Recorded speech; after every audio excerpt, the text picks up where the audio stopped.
Good evening, everyone, and welcome to 12 News at 6. New tonight, months before you cast a vote in the 2026 election, the legislature and top elections officials are debating ways that would change how you vote. 12 News journalist Bram Resnick breaks down 3 bills that could make an impact. Bram? Yeah, Kriebe, these bills are a symbol of the deep divide over how to run our elections. We'll start with Secretary of State Adrian Fontes and the Voters First Act he rolled out today. Among the goals, restore the permanent early voter list. Hours later, a Republican-led committee advanced the bill that could eliminate the early voter list. Adrian Fontes' news conference had the look of a campaign rally. This proposal sends a clear message.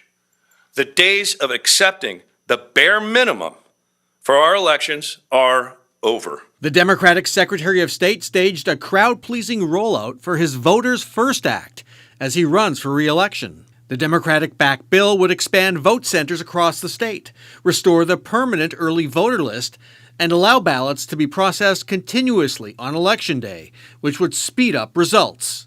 A Democratic leader conceded that the Republican-led legislature might not take up the bill. As Democratic leader, I don't get many of my bills heard, so we'll try and we'll see, but it may be a tough slog. Arizona voters, not the legislature, could decide at the ballot box in November whether to eliminate the popular early voting list for mail-in ballots. A Republican-controlled state Senate committee advanced the referral along partisan lines. The referral does not need Democratic Governor Katie Hobbs' signature to get on the ballot. Arizona will not be able to cast its votes for president. To my knowledge, no state in the history of our country has ever missed that deadline, and Arizona does not want to be first. That was a representative of Arizona's counties back in late 2023. She was warning of a potential crisis if the legislature didn't change the date of its summer primary elections in 2024.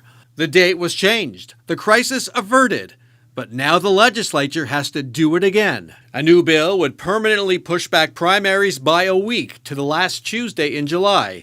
This year, that would be from August 4th back to July 28th. Early voting would begin July 1st. And that is just a handful of elections bills moving through the legislature right now. We'll keep you posted on how they'll affect your vote and why. Bram Resnick, 12 News.